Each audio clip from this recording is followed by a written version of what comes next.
I'm Kelly Taxter, the Barnett and Annalee Newman Curator of Contemporary Art at the Jewish Museum. And I'm here with Laurie Simmons, artist, filmmaker, photographer. She's joining us from Connecticut. I'm somewhere in upstate New York. And Laurie, you're in your studio now, which has been the place where you've been doing most of your work.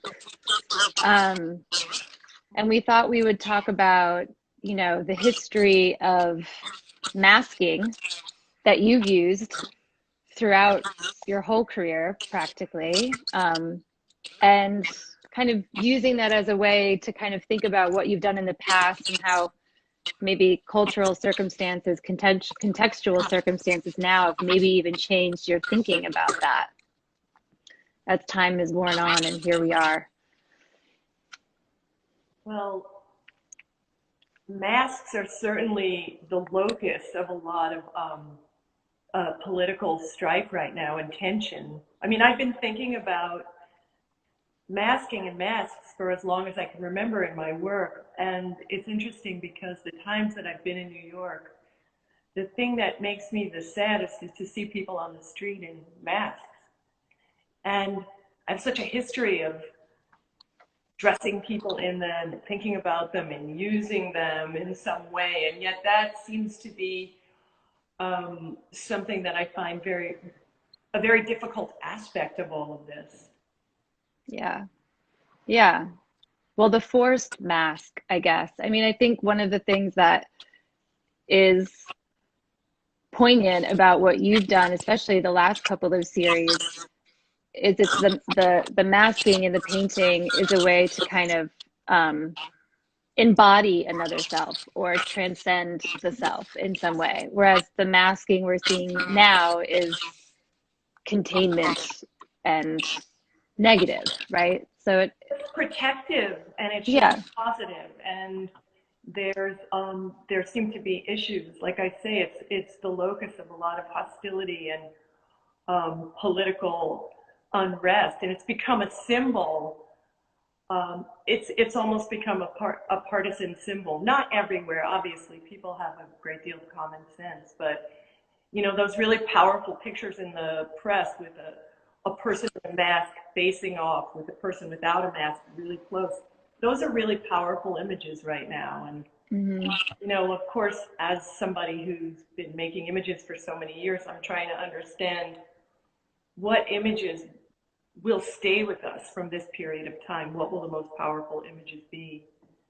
And certainly, certainly that's part of it. Yeah.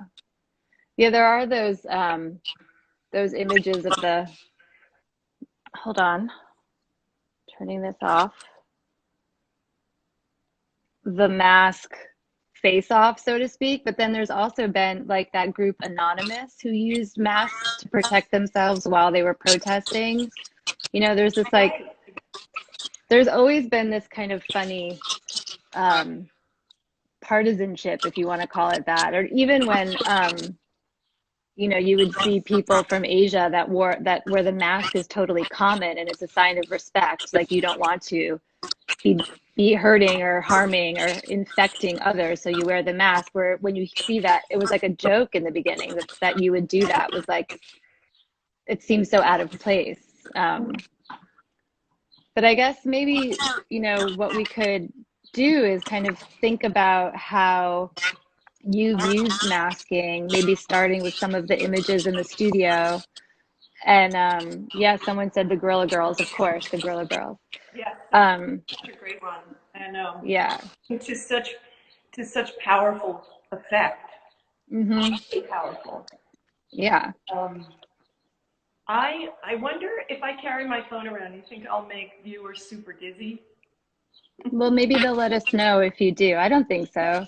Because I was practicing and I was told to just go really slowly, otherwise you get dizzy. But well, where would you like to start? I'd like to start with, this is one of the first photographs I ever made, and it was a pair of twin Lone Rangers. These were toys that belonged to my then boyfriend, who is now my husband. He called them the big figures, and he played with them when he was little. And after I did a whole series of dollhouse pictures, he gave them to me and said, maybe you can do something with these. So I took them out in the grass. I remember really clearly, it was February 1979, because I had a new white, very cool ski jacket, and I lay down in the mud, and that was that for the ski jacket. But this entire series of photos, there were about 20, which I showed at PS1 in 1979, were shot in one afternoon lying in the muddy grass in southern Connecticut. So I remember being really intrigued by these guys and the fact that that they were masked, and then thinking about the Lone Ranger and what a sort of powerful and enchanting figure he was when I was a kid. If I could move over here, this is a really recent mask that turns up. This is a kigurumi mask, and it's made by a kid. I don't know if it's male or female, but it was a cosplayer in somewhere in Russia that we found online, and he created masks for us. And it looks so creepy sitting on the table, but here are a couple of the images that we made. We got about 3 or 4 of these masks, and we would pay for them online. I don't know if it was through Etsy, but I never knew if the mask was really going to arrive. It was always super mysterious. We would wait and say, well, is this one going to come? Is this one actually going to come? And we still know nothing. I mean, we love our mask maker, but we still know nothing about him or her. And is the reason why they didn't reveal was there kind of lack of identity part of the cosplay world, that you were able to just kind of give these masks and sell these masks without having to be a person behind them? Well, no, the communication was really difficult. Just weird. Yeah, it was just weird. Yeah, and it was just such an act of, I'm going to move really slowly over to more of this series was called Kigurumi, and it really was about these cosplay dollars. And, people would go out in their masks. I mean, this happened all over the world, but a lot, obviously, what happened in Japan. But you would kind of go out in your mask, and you can see the eyes are sort of semi-transparent. I put the mask on a couple times. It's not my thing, but the people that posed for me really loved wearing it. But, people would go as their avatars, as dollars, and they would go to shopping centers and clubs, parties, and you kind of need to be led around, because it's sort of, you can't really see clearly through the mask, which is amazing. Okay. That part is so creepy to me, actually, that you have to have that, that someone has to actually help you, is very bizarre. Well, that there's this sub-dom relationship with them almost. Yeah. And it kind of puts you in this sort of, it kind of puts you in this relationship, this very passive relationship to the person leading you around. Correct. And probably, I mean, when I saw these characters, I thought, oh my God, if I had found these dollars when I started doing my work, I probably would have finished it all by the early 1980s. They seem like the perfect fusion between dolls and humans. And of course, when my models wore these masks, it was like having a doll, but being able to say, stand up, turn around. Oops, wrong series here. And the people that wore the masks, the people that modeled for me, tended to stay in the same mask, and they really got into their identities. And we would have very long shoot days, and often when they unmasked at the end of the day, I was really disappointed to see the human, and I really missed the interaction with the dollar, with the masker. Right. Well, it created, I think, and you've said a couple of times when we were talking, that there was this kind of, that they had this, that interstitial thing, that there was this exactly half human, half inanimate, and there was a different level of connection, presumably, because you could speak and they could react to how you were giving them direction. So it's also this, I always liked how there was this funny relationship between you, the photographer, and the subject, and the subject being somewhat blind, you know, that Yeah. this idea of faith in you, and then like the long, you know, the history of the male photographer and the male photographer and the female model, that this kind of being this other dynamic, and then also which kind of took gender out of it, because the doll is just, what is it? It's gender, you know, again, they're Right. becoming characters. They're not embodying a gender per se. They're embodying a thing. Yeah. I kind of flipped back in time here to the late 80s and early 90s when I was working with a lot of ventriloquist dummies, and which is another kind of masking. It seemed like my working with ventriloquist dummies sort of paired with a kind of, I would say, my second wave or third wave political awakening, when I started to really understand truth and lies in nature. But I thought it was really interesting. This is a still from a series called The Music of Regret, which later became my animated film, The Music of Regret, a puppet movie. But I've been ordering masks like crazy because I want to support young designers who've turned to mask making, and I send them to my children. I'm in a situation where I don't need to be masked, but I just go online, I go on Etsy, and I found this one, and I thought, okay, here we go. Oh my God. Yes. Life, definitely imitating art here. Oh my God. Has anyone asked you to make one yet? Yes. I don't have an image of it. Yes. In fact, we need to get that. They want to use the images from my show at the Jewish Museum. So oh, incredible. I don't have an image of it, but yeah, I'm really excited to do that. But speaking of, just because we're close by, here's one Old of the friends. images from that show. So, I mean, you were the curator. You can talk a little bit about it. So that was one of the first shows I did when I got to the museum, actually. When did it open? February 2015, is that right? And I thought it was 2014. I don't 2014? know. Let's see. 2014, 2015? It must have been 2014. It was called How We See, and it was a single gallery exhibition, and you showed 6 images? Yeah, I think right? so. Mm-hmm. And they were these very large scale, as we're seeing, portraits from the sort of chest up, like almost like a high school graduation photo or high school yearbook photo. And they all had these luminous colored backdrops, like a kind of satin curtain idea. And each sitter was painted so that their eyes were closed, and then you had their eyes painted onto their eyelids. So they had these incredibly uncanny staring looks to them. And say hi to Penny. Hi, Penny. Oh, hi, Penny. Penny's here. I grew up with collies. And it was such a strange group. I mean, we positioned them so they were all kind of looking at or away from each other or you when you were in the room. And it was a really uncanny, strange thing, as I said. And again, it's an idea that I got from kind of going deep down the rabbit hole of makeup tutorials and dollars and kigurumi on the internet. And I could just spend hours watching makeup tutorials and watching young women paint their eyes like paint anime eyes on themselves. And one of the things I loved about the series was that I could invite in other artists.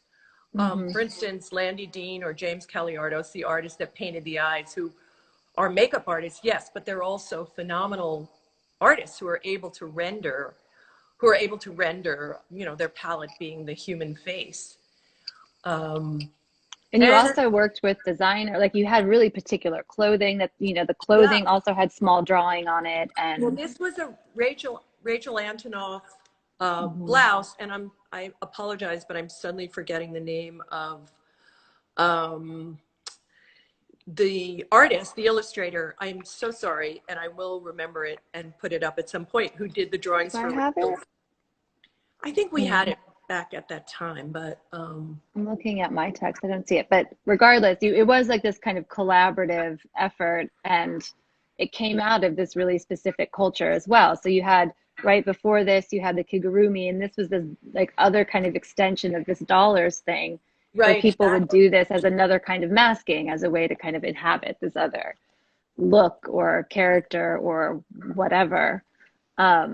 And this Here's, kind of transforming of the human body then started to take off on its own. Oh my God, I've not, oh wow, that one's incredible. that's a sneak peek at something new. Oh wow. But I'm trying to move up to back in 2009, 10, when I was working with love dolls, which Mm, culminated in taking a love doll, which, you know, was called a love doll. It's basically a sex doll. But I was so fascinated the times that I went to Japan. I'm so fascinated with geisha culture and Maiko culture and that kind of masking. I mean, I actually hired people to paint the dolls, and I could actually watch the way geisha makeup was done, and mm. it's amazing. And that, you know, to say that that's anything other than a mask, you know, that's what it is. I mean, it's incredibly time consuming and painstaking, and really truly so much more than makeup. Yeah, no, it's a complete inhabiting of this other character. I mean, I mean, the masking for performance or for, switching that identity to be somebody else has a long history in every single culture, pretty much, Mm-hmm. as we know. And I discovered the first mask looks like a smiley face. It's so crazy. I showed it to Oh, you. can you That show that? Do you I have it? wonder, I wonder if you can see it on my computer, because it's really wild. It's from 7000 BC, and it's just stone. Let's see. Pulling it up on my computer, and I'll make it really big. There it is. That's amazing. It's kooky. And so anyway, someone wore that someplace, somewhere. Yeah. Um, it's actually in a wait, what museum? It's in a really interesting museum. The the Musée Bible, and I don't know, it's in some kind of religious museum in France. Um, but anyway, I digress. It was mostly just to say that this tradition's been around for as long as people have been around. They've been kind of Right. taking their face and doing something else with it. Well, it has so much to do. I mean, in you know, in the case of my interest, it has so much to do with both transformation and artifice Hmm. and melodrama and all of the things that I need to keep me interested in making work. You know. And also this idea that I remember so well, that like your interest in photography is not for truth telling, but to lie. So, Yeah. It you seems know, so simple, and it mhm. kind of seems so simplistic and naive, but at the point here, we'll move along here. At the point where I did, okay, at the point where I did start to take photos, there were a lot of people out on the street. There were a lot of people looking for the decisive moment. There was a different kind of photography that was being foregrounded, particularly like at the museums, like at the Museum of Modern Art. And I had this feeling like I was supposed to be that, Right. but I wasn't that. So I was sort of hiding away in my studio, creating my own reality and understanding that there could be a lot of ambiguity in what I was doing. Okay, we're going to go back to where this is my studio. It's very Um, sunny. yes, it's a nice day. Okay, I'm going to flip again Okay. if it works. Okay, back. Yeah. Well, who would have wanted to have been out on the street taking photos in the 70s in New York anyway, right? I don't know if would you have So many even been people. able. No, but as like a young woman, it's dangerous, no? Well, I had friends that were definitely doing it, but I think that I was both very brave and also very timid. And I think, honestly, I would tell myself that I didn't want my camera to get ripped off. Hmm. But I think that I just wasn't finding enough. I wasn't finding enough that I wanted to see when I walked around. I also was shy and self-conscious. So if I did see something, and I still feel that way. Oftentimes I'll see something and I really want to snap a picture with my iPhone, and I'm just like, I don't know if I can be that person. I don't know if I can invade that person's space. So that does not make for a street photographer. That's not that's not a good way to approach the material. So, but that obviously lends itself to what you did end up doing, was making these little interiors that were the sort of beginnings of everything. And this idea of like perfection, or I mean, I think your work gets construed a lot with, you know, feminist ideologies and like ideas about women and the domestic, but there's this other thing going on, which is more about like this memory place that you have, or this idea of this kind of airless, perfect vision or perfect still life of something that you couldn't have, or some kind of unattainable image or memory. Or airless is such a good word, and I think that that a lot of that first work was about the contradiction that I saw when I was growing up about the way things were supposed to look and the way they really looked, like Life magazine versus real life, American TV in the 50s and 60s versus real life. And it's interesting because the first time my work got written about, which was January of 1979, I remember it so well. It was an article by Ben Lifson in the Village Voice called Robert Frank and the Track of Life. And it was about Robert Frank, but it was about me and Dawood Bey, and he talked about my work as a feminist critique, you know, like a critique of the housewife trapped in her home. And that's not what I was doing, but I was so excited to get written about it. Okay, I'll take it. I'm a feminist artist. And I was, you know, there's no way that I wasn't, you know, part of a very strong second wave feminism, but that wasn't my, that wasn't the way I saw my work. Right. It wasn't the impetus for the thing. It was the effect of the thing, which is separate. But it kind of started a counter narrative or an alternative narrative to the one that I was putting out. And of course, I was putting out my own narrative very, very reluctantly, very shyly, because I really was excited about making art. But then when I realized I had to talk about it, I kind of froze. You know, I really froze. And interestingly, I remember being on the first panel I was ever on, which I think was in Philadelphia. And I remember trying to talk about my early interiors, my early color interiors, like they were abstractions. And I remember, I still remember looking at the audience, very, very intellectual audience, and I still remember all of those puzzled faces because I was showing slides of those small interiors and saying, you know, these are really abstractions. But well, they're sort of like memoryscapes too. I mean, I always think about things when they, like, if you scale things down, it's almost like when you look at a photograph, and this is why there's also something interesting about the large scale of the more portrait-based work that you're doing now. When you shrink everything down and look at it like some kind of old nostalgic snapshot, it's very easy to think of things almost like you're looking at them from above, like you're looking at a little dollhouse. You know, there's like this memory factor that goes into it that is very odd. You know, that distance, that kind of bird's eye view thing is well, condensing the space also made me think about Indian miniatures and all of this, you know, this tradition. Or oh wow, yeah. Even, you know, when I was an art student and I saw paintings in chapels, when I saw Giotto, when I saw the way things were painted, and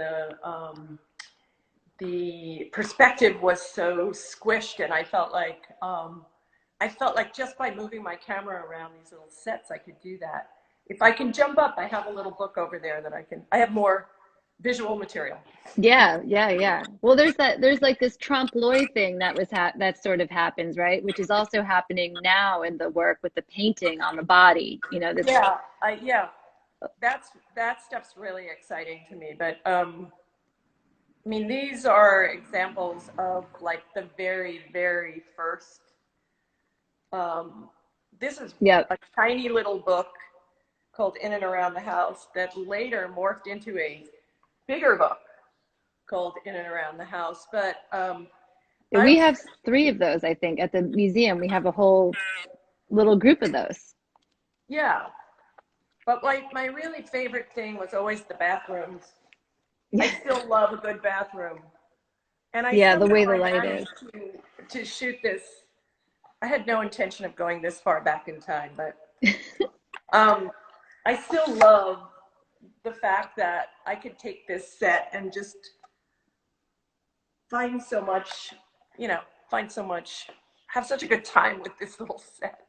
Yeah. But the crazy thing is, at the time, I thought that maybe it was ambiguous. I had seen the photographs that documented Gordon Matta Clark's work when he sawed the buildings in half.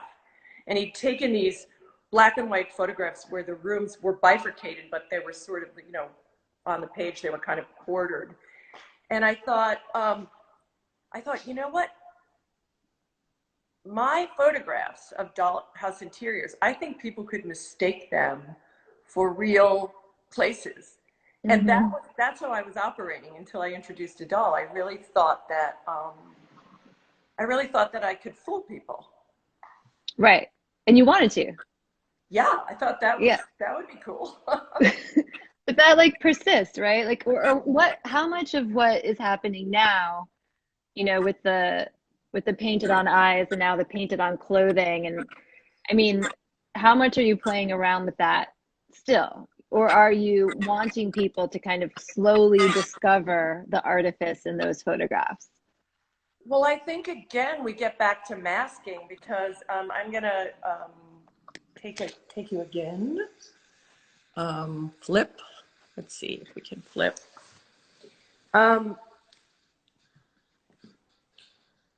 This is a portrait I made of my daughter, who I let each of my children decide what character they wanted to be, and then I hired an amazing body painters to come and paint clothes on them. So, I mean, it really is crazy. Well, I don't know how else to say this. She's really naked. I mean, the whole idea of the Emperor's New Clothes, and also the idea of masking again. This is one that I also particularly like. This is Hannah, a friend of mine called Hannah, and Hannah's entire outfit is painted on: jeans, t-shirt. I mean, you can see, look at this, the tear in the knee. Mm-hmm. That's incredible. I mean, that one really, that one has something about the way the jean is painted on, and it like has this kind of like superhero that's, I don't know. That one is particularly striking. I love this one. This one is much more kind of comedic and cartoony. This one is Hayden. Especially the collar on that one is so crazy. It looks like, also looks like fondant, like like cake icing. Like cake. And I really love this detail, embarrassing as it might be, but there's armpit hair, which is just such a fantastic, wonderful, fool me once, don't fool me twice detail. But I want to get back to the idea of scale with these things, because I'm really trying hard not to make people dizzy here. But no, it's totally fine. And there's I'm not dizzy. Well, I mean, I'm not dizzy, so we're all seeing the same thing. I have to go back really far, but this is my son Cyrus. The photo is called Grace, and Cyrus chose the character of Rudolph Valentino, which was a really amazing choice for Cyrus to make, because Rudolph Valentino was a heartthrob, was a huge star. He was, women were in love with him, but for the time he was actually very, in a way, he was sort of between genders. I mean, he was very beautiful and very female looking at times. And, totally. and at the time he was no John Wayne, let's just put it that way. No, absolutely. No, it, like graceful and like pointy features and right. And I really love this photo because it's just about a very, very specific time in Cyrus's life and a specific time in my life. And I can see someone is writing A Year Without a Name. Yeah. That's the book that Cyrus Dunham wrote about his transition. So I can see someone brought it up, so I'm giving it a little plug. Also, Cyrus's gaze and the way that the face, like Cyrus's face in that image is so, it's really powerful, actually. Yeah, there were really a lot to choose from. Sometimes it's so interesting. I think I love editing. It's one of my favorite parts of the whole process of shooting, because the hard work is done and then you just get to look at pictures. And I kind of honed my skills in the early 80s when I was hired to edit covers for Glamour magazine by then art director Paula Greif. And I had to just look at thousands and thousands of cover images, which at first all the models looked the same to me. But eventually, I felt like I really understood the differences and these very minute differences, and I understood what would make a powerful cover. And I feel like I took that experience, however many months I did that, or a year, whatever, and really have grown to love the whole process of finding the one that you know is right. Not that I can't go back years later and say, oops, this one's okay too, or I made a mistake, but it's that knowledge when you're scrolling through things now, or I used to just look through slides, of knowing which image is the one. Mm-hmm. Oh, so.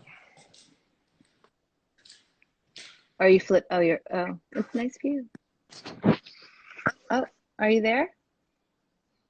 Ooh. I'm here. I'm trying to flip it. Okay, cool. It's a lot of work. Yeah, I know.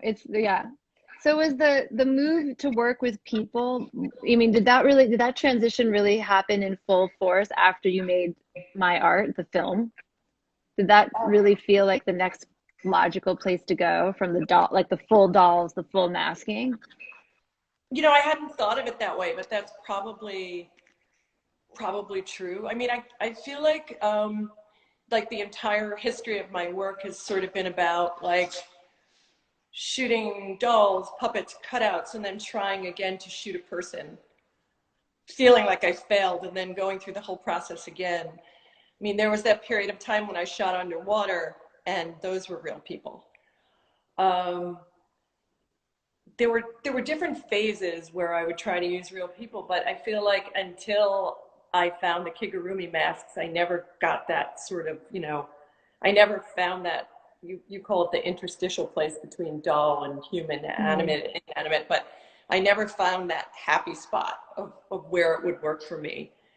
So if I had to just say what I have to do, I think that, and this isn't just me, I observe this when I teach, I observe this in other people's work. Sometimes we just have a really powerful desire to interrupt our own work in some way, like not just to find a picture, but to interrupt that picture, batter that picture, destroy that picture, do something to claim it and own it. And I feel like that's what I end up doing, by painting or cutting or, whatever the thing is that well, there's so much process in the work, like I wonder if part of why some of those other attempts to work with people didn't feel right is there wasn't enough intervention on your part, where it seems like before you take this picture, you've worked for hours on the, it's like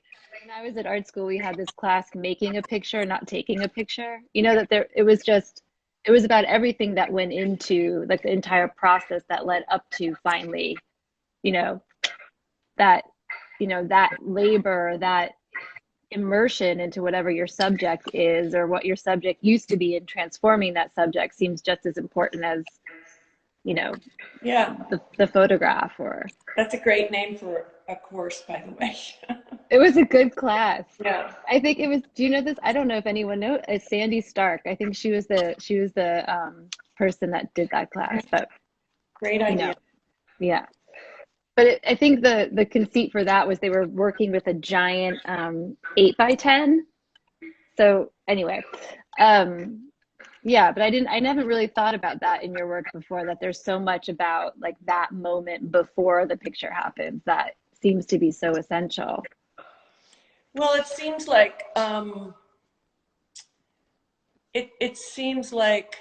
a lot of it, working the way I work, a lot of it happens in, there's not the process. I've lived with a painter for so many years, and I know that painters they have to have a tactile connection to what they're working on. Hmm. It's so different, and it's taken me so many years to really understand the difference between the way I work and the way either my husband, who's a painter, or my friends who are painters, work. Um, they need physical contact. It's interesting because when I had my show at the MCA in Chicago, I sat next to Kerry James Marshall at a dinner, and I really loved talking to him about painting. And I said, every other word that he said was about how he needed to be in his studio and he wanted to be in his studio. And I said, you sound like a grumpy painter, just like my husband.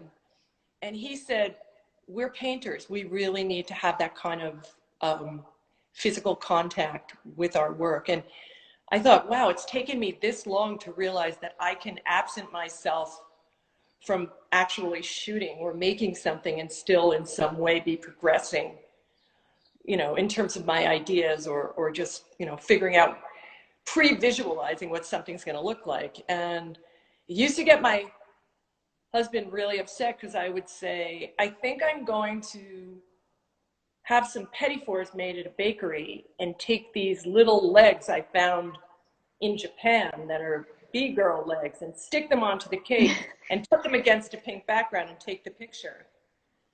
And then I would do exactly that. But when I described it, he was horrified that I would describe an entire picture and then make the picture that I pre-visualized, because so much for him was in the immediacy of working on that particular Right. painting.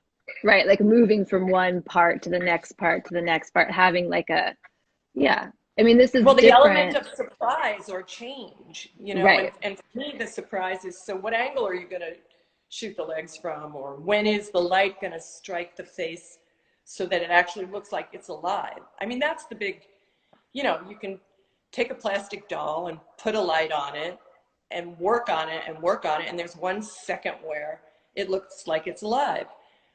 And that's what I'm looking for. But now you have the element of surprise of your sitter. I mean, you're like, you've moved into this other realm of like working with people. So you do have I mean, you have a level of control, but then you must have a level of like wanting whatever it is they're going to bring to that character to come out, right? Like, how do you Yeah. coax out that character? How do you guys meet between what they want and what you want? Yeah. Yeah, and I felt like I think you touched on something before, that once I directed a movie and worked with real people and understood what it meant to wrest emotion from a human face, I always felt like, oh, I can get emotion from, I can draw emotion from an inanimate doll or object or mannequin. I can really find it. But I was really nervous to try to find it with a real person. I thought, I can't do that. And if I was ever asked to do a portrait or asked to do a commercial shoot, if I was ever asked to do a portrait assignment for a magazine, I just declined, and I said, I'm sorry, I can't do that. Right. I can't shoot real people. That's not what I can do. No real people for Laurie Simmons. No, we don't do people. Well, I mean, I guess when we chose to talk about masks, we were also, just like I said at the beginning, thinking about what's going on now. And you had said to me that now you see it's like that's the one thing that's really like so aside from the good that they're doing, like seeing people in that guise or with that protective equipment on is like, it's kind of triggering you in a bad way. Well, there's so much. I mean, and I'm determined to be more upbeat in this in our talk than I have been. I mean, I delivered cookies to a neighbor the other day, all wrapped up like in a, you know, springtime in a bow, and he was there, and I passed them to him socially distanced and handed him cookies, and then I started talking about the future of humankind and the pandemic, and I thought, don't deliver cookies and then talk about the end of the world. That's yin yang. But there is so much out there. There is so much sadness and so much anger and so much grief and so much such a lack of leadership, and people are so frightened. And there are a lot of images that we are seeing connected, you know, particularly particularly with what's going on in hospitals and with frontline emergency people and nurses, etc.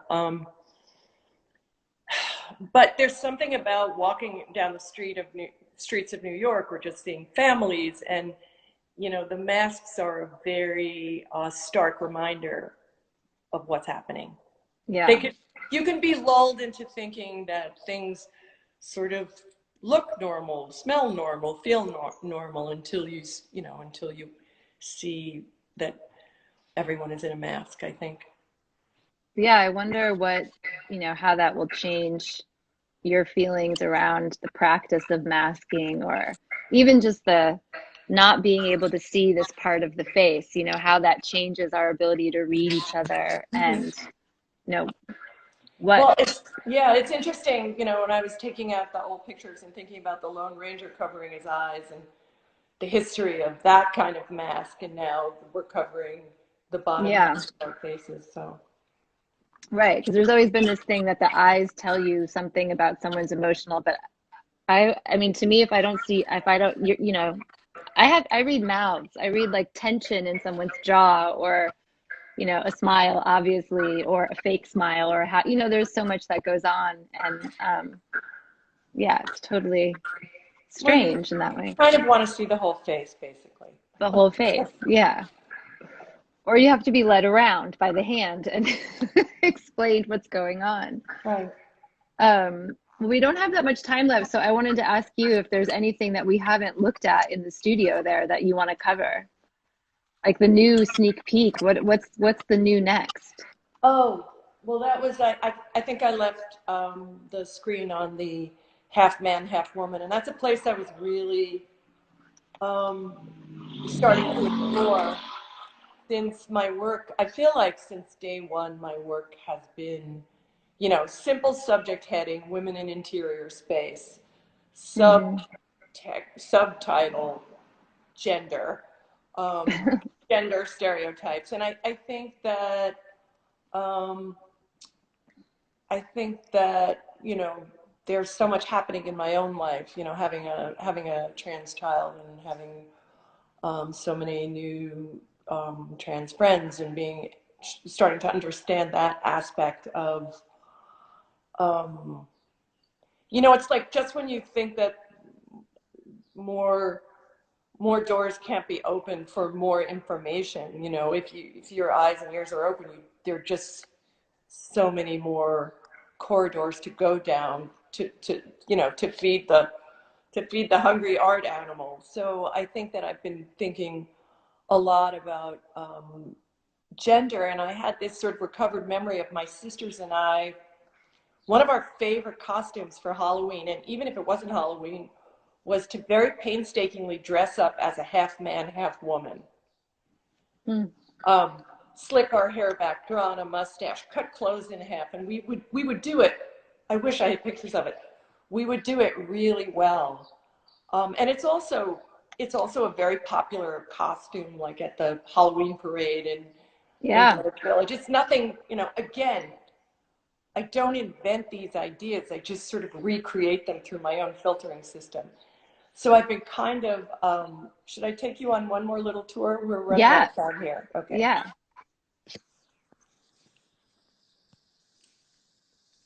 Very hard to flip it.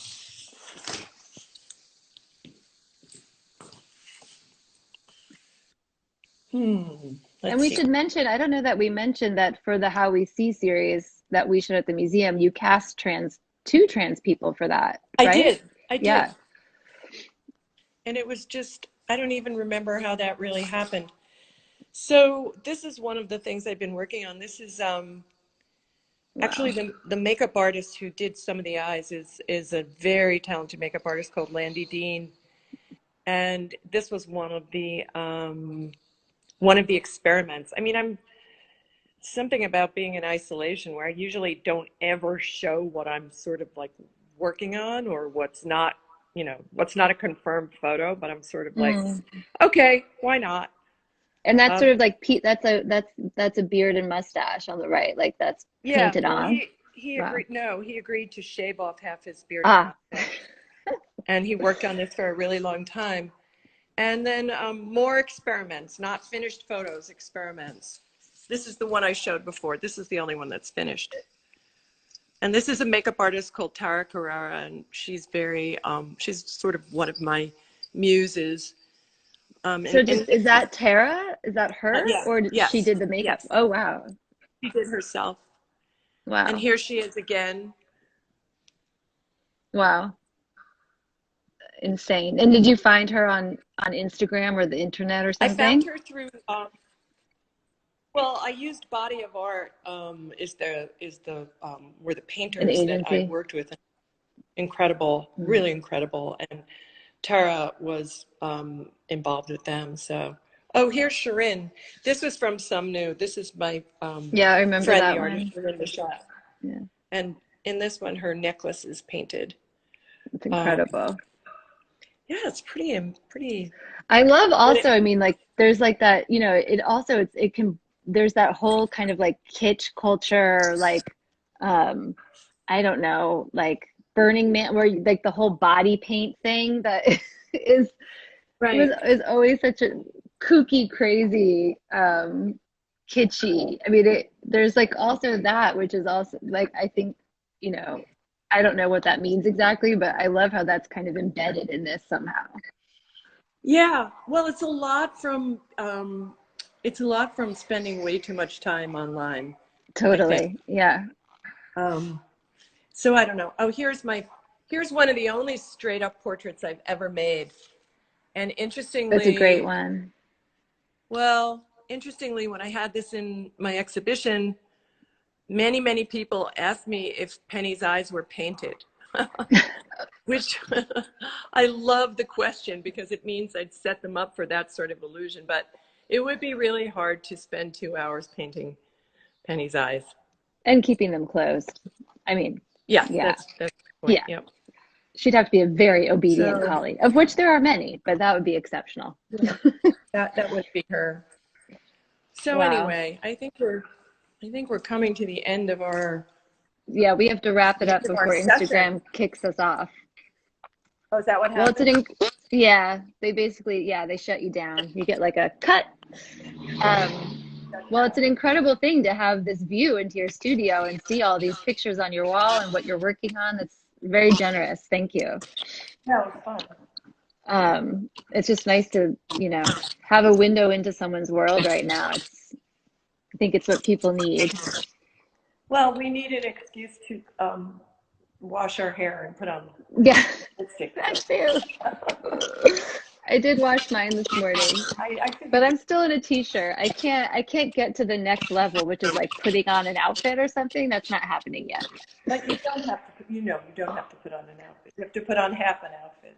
Half an outfit, but I don't even have like proper I don't have proper clothes here. It's just is what it is. But that's okay, I think.